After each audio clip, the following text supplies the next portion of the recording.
Welcome to the UFC Vegas 103 prop drop.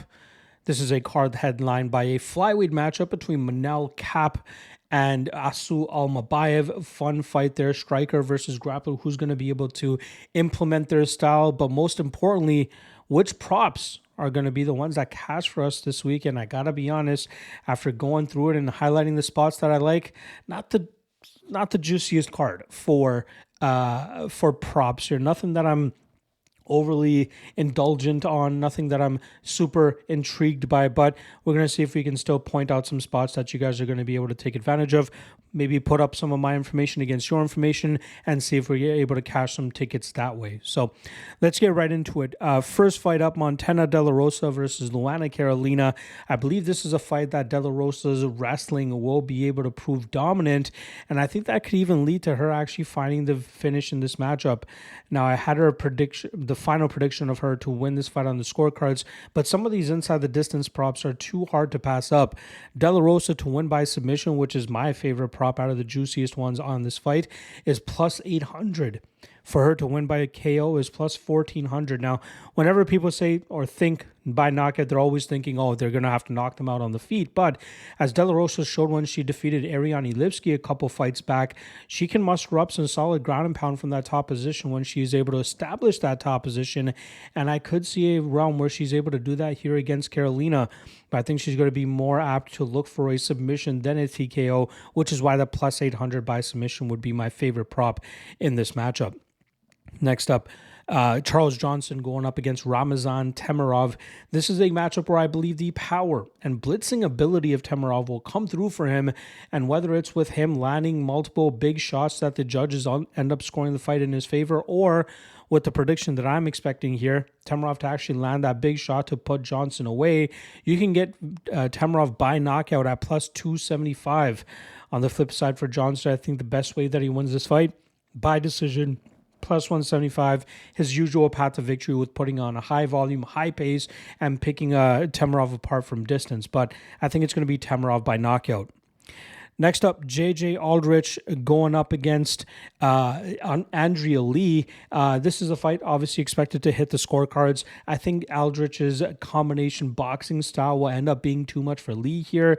Lee, I believe, on a 5-fight losing streak, absolutely atrocious. I think she ends up going on a 6-fight losing streak as Aldrich puts together a solid combination here of strikes, maybe looks for a takedown to get some top control. But I think for the most part, Aldrich will be dictating the pace here and winning it on the scorecards, which you can currently get at minus 135. Next up, we got Lucas Almeida going up against Danny Silva. Very fun striking battle here, but I believe people often overlook the Lucas Almeida side in terms of his ability to establish his Muay Thai approach. Danny Silva is a very educated striker as well, so I expect this fight to be competitive, and I do expect it to hit the scorecards, which you can currently get at plus 120, but I think it's going to be Almeida that ends up landing the more eye-catching shots, maybe cuts up Danny Silva a little bit with some elbows and knees, but ultimately ends up getting his hand raised on the scorecards, which you can get by decision plus 550 on Lucas Almeida. Next up, John Castaneda going up against Douglas Silva, Andrade. Fun fight here, but Andrade often very difficult to put away. Luckily, Castaneda has a good enough overall MMA game here where he can utilize his lateral movement, land some big shots, mix in some takedowns, and really wear down the 40-year-old Andrade. And I think that will ultimately see this fight hit the scorecards where you can get Castaneda to win by decision at minus 125. Next up, Ricardo Ramos going up against Kape Mariscal. Now, a lot of people are expecting Mariscal to put Ramos through the ringer and eventually find a finish, but I think Ramos will be a little bit more difficult to put away. I think we'll see Mariscal do a good job in terms of just keeping the pressure on him, clinching against the cage, dragging him to the ground, smothering him with top pressure, but I don't think a finish transpires here. You can get Mariscal to win by decision at plus 260. On the flip side for Ramos, I think his best way of winning this matchup is catching Mariscal with a big shot and eventually putting him away that way. Obviously, club and sub is on the table, but I'm thinking it's more going to be a knockout, as Mariscal normally does a great job with his submission defense and scrambling out of bad positions, which is where I think Ramos is going to struggle to latch on to any type of submission here. So for Ramos to win this, I think it comes by knockout, which you can currently get at plus 1200, which is a great head spot if you find yourself overexposed on the Kape Mariscal side. But again, like I said, my favorite Mariscal prop is going to be by decision at plus 260. Next up, Austin Lane against Mario Pinto. Pinto is the superior striker here, and his defensive grappling is up to snuff that he'll be able to shut that side of Lane's game down if that's how Lane wants to play this fight. However, I think we'll see Pinto just batter him from distance, slowly wear him down, stop the takedowns, and eventually find a knockout here. But I think it might be a little bit of a slow burn where that knockout actually ends up coming out in the second round. So to get Pinto by knockout straight up, minus 140. Pinto round 2 knockout plus 470. That's the round I think that we see that knockout come to fruition, and I think that's where we see Pinto get his hand raised. So round 2 knockout plus 470. Next up, Danny Barlow going up against Sam Patterson. Fun car crash of a fight here, but I believe it's going to be the southpaw striker, Danny Barlow, who eventually lands that big shot down the pipe to put Sam Patterson away. I really can't put my finger on which round that ends up happening. You can get a straight up KO at minus 130. But I think the size advantage that Patterson normally enjoys over his opponents, that's nullified here, and that's going to make it hard for him to get comfortable in the striking range. And he might look to get this into the grappling, where his submission prop currently sits at plus 470. I don't think that comes to fruition. I think Barlow has a good enough defensive wrestling game that he can keep this fight upright.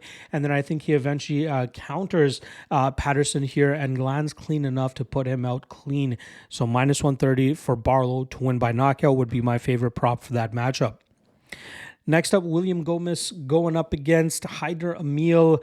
A fight that I'm kind of surprised that there isn't more love on the underdog here.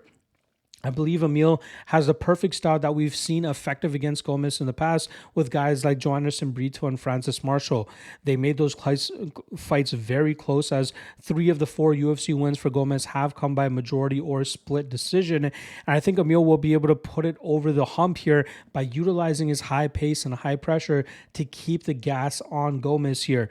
Gomis might be able to land a counter strike with his superior technical striking, and you can get Gomis to win by knockout at plus 500. But I think it's going to be Amil that breaks Gomis down and utilizes a high pace, high pressure approach.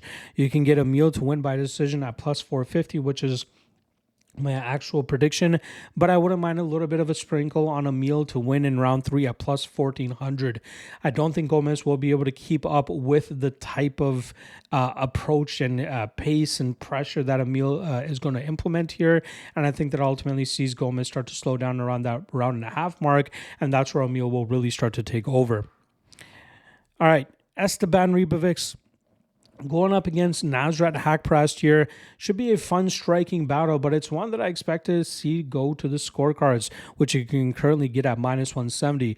Now, a lot of the love is on Ribovics after that fight of the year contender he had against Daniel Zellweger, and I feel people are just overlooking the resume that Haqparast has created for himself since being in the UFC for as long as he has. He's a solid striker that throws in combinations and might be able to thwart that power striking style of Ribovics, and he often has a good enough durability and good enough chin to go 15 minutes if he needs to against power strikers. If he can stop that power striking approach of Ribovics here, I think we'll see Haqparast put together a good enough body of work to win this fight on the scorecards, which is how he's won 7 of his 9 UFC victories. You can currently get that at plus 430. All right, co-main event here, a car crash of a fight between Cody Brundage and Julian Marquez, a fight I fully expect to finish under 1.5 rounds, which at minus 145, take my money. And then on the other side, in terms of picking a specific side, I'm thinking Marquez, and I think he can either win by straight up knockout or a club and sub. But Marquez round 1 plus 230. That's the side that I would kind of lean on here. On the flip side, you could also get Cody Brundage round 1 knockout at plus 500, round 2 knockout at plus 1100, which is how the 3 losses in Marquez's recent losing streak have come by, and that's absolutely possible as well, but I expect it to happen under 1.5 rounds. Now, talking about the main event here between Manel Kape and Asu Almabayev, this is a fight that is scheduled to go to the scorecards according to the odds at minus 135, and I tend to agree with that, but I think it's going to be the Kape side that ends up coming out victorious. You can get him to win by decision at plus 210. Look for him to land the more powerful shots, shut down the grappling game of Almabayev, and win at least 4 of the 5 rounds here to get that judge's decision here. And again, at plus 210, not a bad line to get on a minus 230 favorite for this main event slot. There you guys go. The prop drop for UFC Vegas 103, not to mention that's a full week of content for you guys.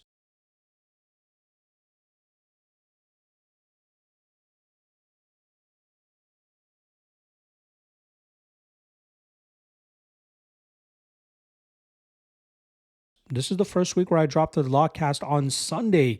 So hoping to lock into that day for the full card breakdown nice and early for you guys. And that allows the rest of the segments throughout the week to just breathe one segment for every single day of fight week except Saturdays. So hopefully you guys have enjoyed the content this week, the pacing of it. And I'll see you guys on Sunday for the big UFC 313 breakdown, headlined by the light heavyweight title fight between Alex Pereira and Magomed Ankalaev. Cannot wait to break down that fight for you guys. Check it out on Sunday. Otherwise, good luck on all your action this weekend, folks. I'll see you guys on Sunday. Peace.